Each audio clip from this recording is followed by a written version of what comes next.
bloody fantastic. Hello everybody, my name is Goodboy and welcome to a video on the top 5 biggest mistakes Dota 2 players make when starting team fights. As always, please give the video a like, subscribe and share, and check in the description below for lots of lovely giveaways and free stuff that also, when you click on them, help support my channel.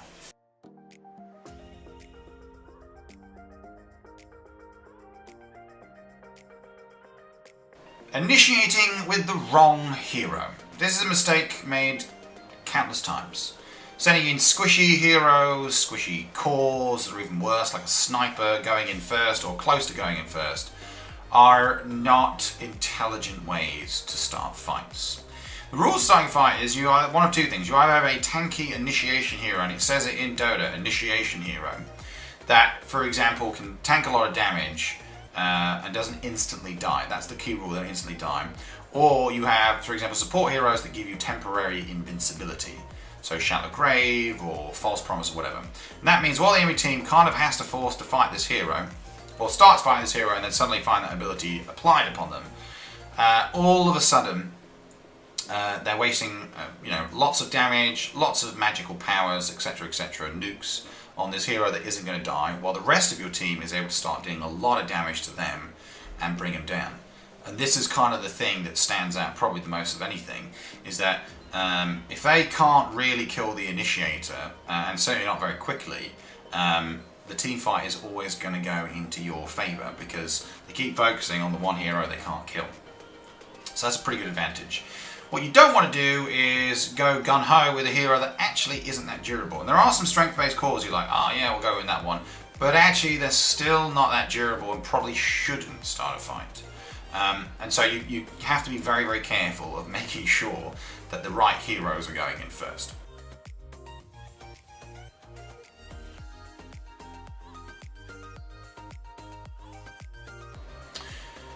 Targeting the wrong heroes in a team fight. Now this is pretty important. And there's like a priority list in terms of the right heroes to target first. The tanky initiation core, as you probably worked out from the previous mistake, is not the one you want to initiate on first. Now, yes, they can be disruptive, but for example, Bristleback, while his core sprays are dealing damage, he doesn't actually deal that much damage. But a hero like Sniper or Drow will deal insane levels of damage to you, and that's why it's important to get to them first. And I think that's kind of the thing, is sort of, even in team fights, you've got these baits, these enemy baits, which are like tanky cores. You're like, oh yeah, let's kill him, he's there, he's right in front of us. It's like, no. Almost basically ignore those heroes. So there's three types of hero that are going to be your biggest problems. The first, and most important to prioritise, by far the most, are massive disruptive team fighters. So these are heroes like Earthshaker, Tidehunter, Warlock, Disruptor, yada yada yada yada yada. And basically the issue with all of those heroes is they start a fight, and then as soon as the fight starts they offer tremendous levels of stun and damage, meaning that your entire team is incapacitated while the enemy team starts working around you and killing you. I mean, they can really, really mess you up. And for example, if you had a Warlock and a Tidehunter combined, if you get caught by both of them, unless you've got BKBs, you're going to die almost instantly. And so in the mid game, it's an insane advantage. So targeting heroes like that first and foremost, who are usually supports of the squishy anyway, is definitely a priority. The next heroes to target, again ignoring the tanky initiation hero, are high damage dealers. So the ones that deal the most damage. I've mentioned before, Sniper, Drow, Terror Blade, any kind of hero that is going to deal insane levels of damage to you very, very quickly are absolutely critical to jump on and take their heads off. After, of course, you're dealing with the terrifying teamfight heroes with all their spells. The last list on the priority are squishy heroes, like supports, etc., that will die pretty easy.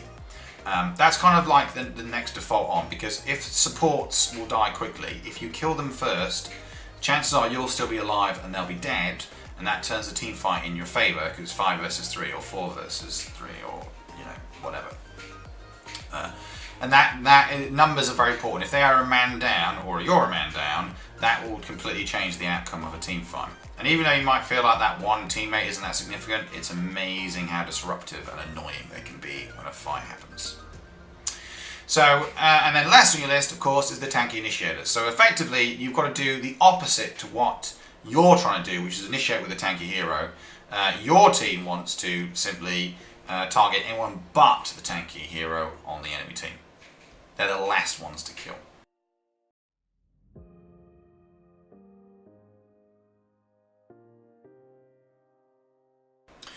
So the next one is positioning. Positioning is a really, really important thing to get right, and a lot of time people get it wrong. So where are you positioned, and how close are you to your initiator? And this is kind of the thing. And how easy are you to kill, and how disruptive you are to the team fight. So a well-trained Rubik pretty much is perma-invisible and never seen by the enemy team, because he does never want to be anywhere near when the team fight starts, but then as it starts, he can then go in, steal the best initiation item, and then counter-initiate with him. And that's kind of like a big thing. So in terms of the lineup, you want your tanky initiator first, you want your core heroes that deal incredible levels of damage second, and then you finally want your squishy heroes that can't really do that much, except for, pick at people last. Now, in terms of the squishy, so in effect, the way you should be positioned is squishiest as far back, tankiest as close to the front, whatever order that kind of falls into, and most likely to avoid death.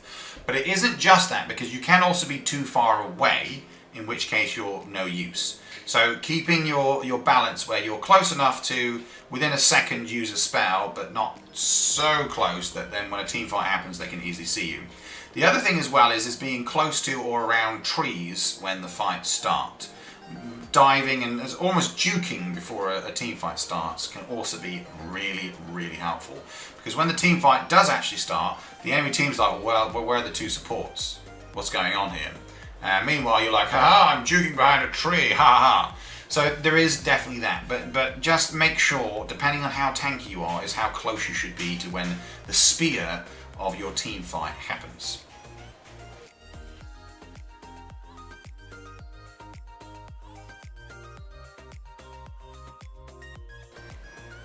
Team cohesion is critical, and it's a big mistake a lot of people fail to get right a lot, because effectively they're not working as a team. And now a lot of people are like, oh well, GG, no hope, good boy, because whenever I ask my team to start a fight, they never do.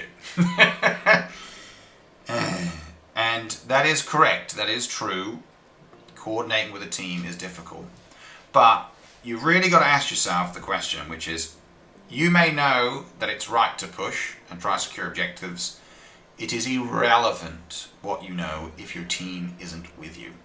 So of course, the golden rule with team cohesion is making sure you are all together.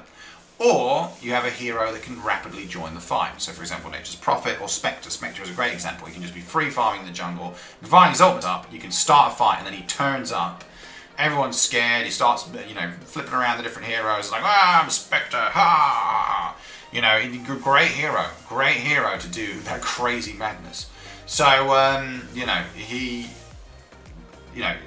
so unless you've got a hero like that, generally you need to be with your team ready for when the team starts the fight. The other thing with team cohesion as well is, I didn't mention this before, but is smoke. So you can use smoke, obviously, to initiate a fight, and then your smoke starts disappearing as you encounter the enemy team or an enemy hero. This is a really awesome advantage. And again, if your whole team is smoked and you go together, generally that tends to give you an edge. The fact that you're going past wards without even being seen, which is pretty immense if you think about it. So, and then of course knowing who to target as well. So your teammates need to all be focusing on the right heroes, and for example, 2 stunning heroes can take out the high damage dealer, and then the rest of you can deal with the hero that has the best team fight. And then because your team knows who to target, when to target, and does it quickly, all of a sudden just because your team is on the same page, knowing who to target and when, and because you're pushing together and working together, that gives you a massive advantage. Now I know obviously you're thinking, well, that's it, good boy, there's no point, because let's face facts, no team's ever going to work with me because they're all just toxic. You can obviously ping, and you can look at what the rest of the team are doing and where they are and follow them. instead and see how it goes. You can also buy a smoke. Most people, when you activate a smoke around the team, tend to know what you're trying to do. And of course, typing and communicating in a polite and pleasant way can also increase your statistical chance of your team actually working with you to do that. But I will admit that is tough.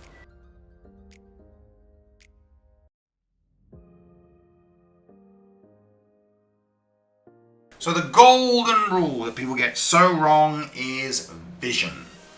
Team fights are won and lost over vision.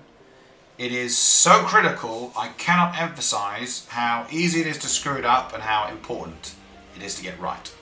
So here is where the high ground advantage comes in as a massive tactical thing. If you've got the high ground, not only do you have a certain level of evasion, but also you can see the enemy and usually see the whole enemy team, which means you can take out those squishy supports I mentioned earlier that are really disruptive, or the high damage dealers without much problem at all. Fighting uphill is always difficult, but also as a team yourself, are you about to start a fight going uphill? Because then they have high ground advantage and vision. And that's kind of the big thing to get right. And again, that's why smokes are so helpful, because as you approach, suddenly your smoke wears off, you're like, oh, no, we don't have vision, retreat! You know, there is totally that kind of thing going on as well. But most critically, it's the use of wards. As you're approaching a high ground or an area where you can't see that well, putting down a ward just as a team fight begins, or just prior to a team fight beginning, as you see that, as you see your smoke dissipating, is a really nice advantage. Because as soon as the fight starts, you've got this massive vision, you can see where they are, and you can target the right hero straight away and kill them effectively. And so sometimes starting a team fight where you have vision or where you're warded and you see an enemy jungling is a great opportunity for you to have a massive upper hand. And again, wards are so amazing in terms of their impact on the game. But in a team fight, that's also a pretty good call as well. So if you're playing support, for example, you may want to actually have a ward for when the team fight begins and then just pop it down at the best strategic location to give you the maximum level of vision. And then in doing that, it makes it so easy for you to get your team to target the right heroes and win. So that's summed up team fight mistakes in a nutshell. Try to take those into account, and of course, good luck working with your team to do them. Anyway, thank you so much for watching, and as always, please hit a like, subscribe, and share, and stay tuned for more great stuff coming soon. Goodbye.